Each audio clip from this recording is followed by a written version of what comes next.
Welcome back to Song Tripping. I'm Jim. It's Friday, March 1st, and I thought it would be time for another roundup of stuff I've been listening to in the last week. Let me start with title streams. I continue to work my way through the Eugene Ormandy Columbia Legacy playlist on Tidal, and I'll share with you some of the albums that I streamed this week. First was Brahms' Variation on a Theme by Haydn and Liszt Les Préludes. Then there was Sibelius Symphony No. 2 in D major, a remastered version. And these are all mono albums that appear on the Ormandy Legacy box set. This Sibelius Symphony was nice. I mean, Ormandy and Sibelius were pretty close, and Ormandy did a lot of great stuff with his work. Then there was the Philadelphia Orchestra and Eugene Ormandy playing Glinka and Weber and Weinberger, I believe the name is. Also Grieg, Peer Gynt Suite No. 1 and Liszt Hungarian Rhapsodies. Stravinsky, Le Sacre du Printemps, The Rite of Spring, and also Petrushka and L'Oiseau de Feu. I don't know if this is the best version of The Rite of Spring out there, but it's good. It's good, and I like the album cover too. Beethoven Violin Concerto in D major, which is played by Francescatti, who did a real nice job on this one. And then there was Brahms Violin Concerto, played by Zighetti on violin. Also nice, but I think the Beethoven was even more remarkable. And a lot of Russian composers. The Philadelphia Orchestra, I think, has always done a nice job with the Russian composers, thanks to Ormandy. Here's Tchaikovsky Symphony No. 6 in B minor, a Pathétique, real nice version. And then there was Rimsky-Korsakov, Capriccio Espagnol, Flight of the Bumblebee, Dance of the Tumblers, and Tchaikovsky, Capriccio Italien, Andante Cantabile.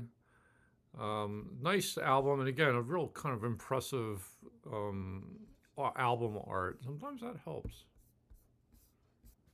And a couple more Tchaikovskys, Romeo and Juliet, and 1812 Overture. A lot of fun there. And this one was remarkable too, the Tchaikovsky Symphony No. 4 in F minor. I think this was in 1953 or 54 recording. I thought this was very impressive. Okay, that's the title streams. There was one CD I listened to last week that I neglected to include in my update, and that is Shostakovich Symphony No. 4, and this is live from the BBC Proms, the BBC Philharmonic, conducted by Vasily Sinaisky. I got this for like $1 at the used bookstore. And when was this recorded? July of 2000. I may have mentioned this once before on the channel, I can't remember, but this is just a killer live recording. Like so much energy, so much drama, a furious performance, especially movement 1. It's a 3-movement piece, but it's like better than rock and roll. It's better than prog rock in some way. Anyway, I wanted to give that a shout out because this is not an album you see that often. I just took a chance on it and I was really wowed by it. Okay, that brings us on to some classic rock. So I was at the Goodwill store over last weekend, and I have a little mini haul of CDs that I found, and I listened to them this week. One is the Prelude Implicit by Kansas. This is a recent album by them. 2016, I think it came out. Not many of the original members of Kansas left. Only Phil Earhart and Rich Williams, the guitar player. The bass player's been with them, I think, since the 80s. With Billy Greer, that's his name, I think. But he's not the original bass player. And this is, I've streamed this before when it came out. But I thought for $2 it was good to have it on CD. And it's very listenable. I think with Kansas, you have to just accept the fact that they are not the band that they once were. And anything new that comes out is just basically going to sound like the old Kansas, but not quite be the old Kansas. And that being said, you give them a pass on that. This was just good, solid prog rock. A lot of enjoyable songs. Listen to it in the car. Don't regret buying it at all. Now, I did hear, sadly, that Phil Earhart has had a massive heart attack not long ago and is no longer playing live with the band, or not for the foreseeable future, although he's still managing the band's affairs. So the heart goes out to him, and hopefully he is on the mend and feels better soon. Okay. Also, I listened to Jethro Tull. Got this CD at Goodwill for $2. Too Old to Rock and Roll, Too Young to Die. And this is digitally remastered with bonus tracks. Here's the back cover. Let me see if I can get that a little bit closer so you can see it. And I don't know much about this album, although I'm pretty sure I have it on vinyl. I haven't checked before recording the video, but I have a good run of Jethro Tull on vinyl, but I never paid much attention to this album.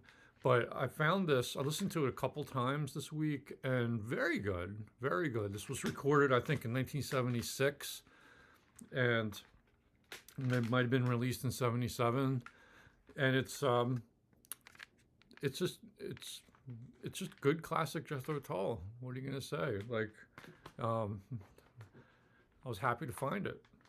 All right, and then there's two Moody Blues albums, and this gets us into a what I would call a mini shootout, a Moody Blues shootout. So we have The Present, the Moody Blues. This was the album that followed Long Distance Voyager. And this is the remastered version. And The Other Side of Life, which was the album after that. 1985, if I can see it correctly. And I think this one was maybe 83. The remaster came out in 2008. All right, so it so turns out that I have both these albums on vinyl. I'll show those to you in a second. But I thought, well, maybe the CDs are just good enough to have of these albums. These are not go-to Moody Blues albums for me. I'm more of a classic Moody Blues guy. But I thought, these 80s albums, like, let me give them a listen. Maybe I can trade in the vinyl and just keep the CDs. We'll see. And that led me down the rabbit hole of wanting to compare the different versions. One thing I discovered immediately, I put the Other Side of Life on first. I discovered, if you see the label, that this is in CDR format, and it's an unofficial release. I don't know if it's like a bootleg or what, but that made me think. I'm not sure. And the booklet is, a fair reproduction of the original album art and lyrics, but you can tell it's not quite the most professional job. Like, you can tell it's an unofficial release. So that made me think, well, I better compare this to the original vinyl and also to the title streams to see what's going on here. So I compared those two versions. Here is the vinyl.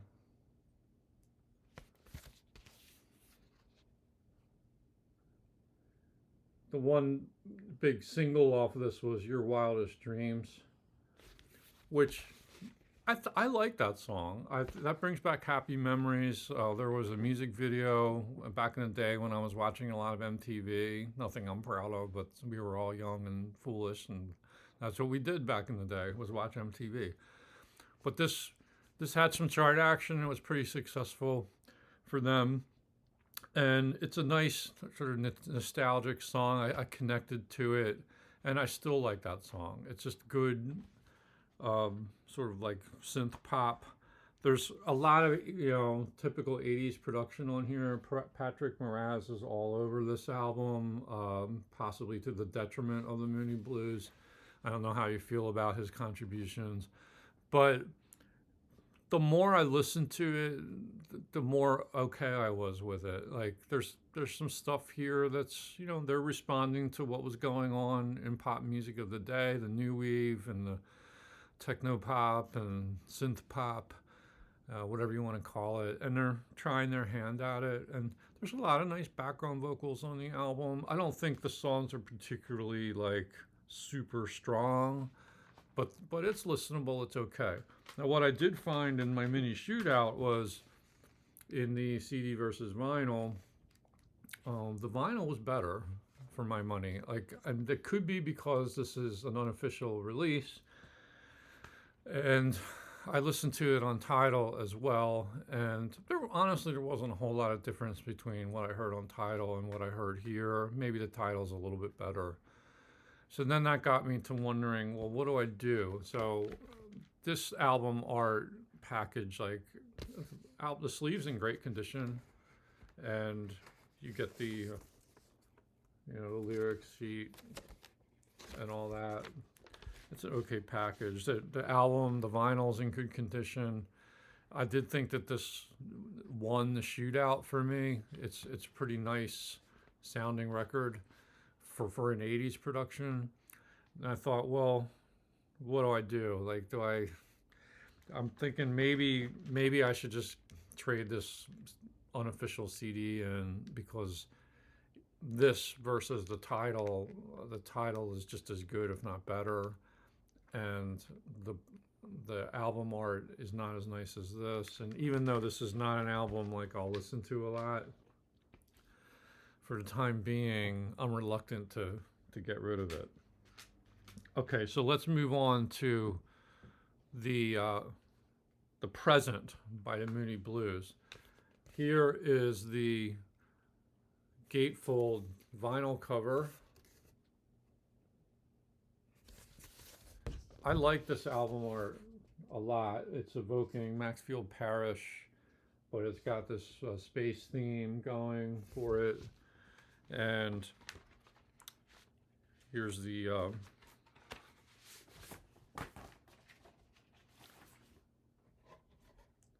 vinyl. It's got that blue label, like a blue inner sleeve.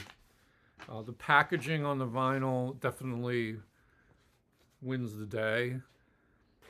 But when we get to the CD,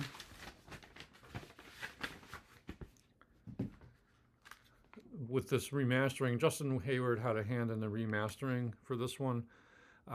This one I thought won hands down in the shootout. There's something a little like murky and too soft about the vinyl presentation, whereas this, which also includes bonus tracks, is how many? There's a single edit of Blue World on here and Sitting at the Wheel. So you get more for your money on this one, and the sound of the remaster to me was superior to the original vinyl.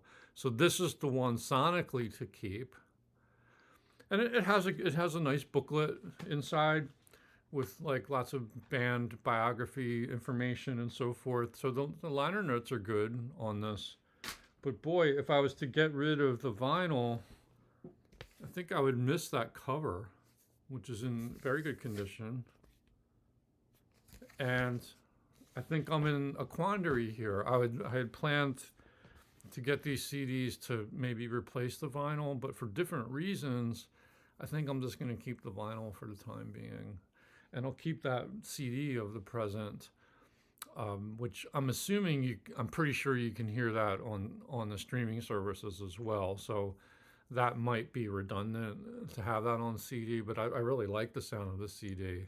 Whereas the other side of life, the CD just sounded okay, acceptable, but the vinyl was clearly the better option if I wanted to turn to that album. So I think I'm just going to keep them all for the time being, and the first to go will probably be The Other Side of Life on CD. So that's basically what I've been listening to. I think I've rambled on long enough. What have you been listening to this week? Any highlights? Do you have comments on these Moody Blues albums or the classical stuff I showed you? Let me know in the comments. And I hope you tune back in again very soon. Thanks a lot.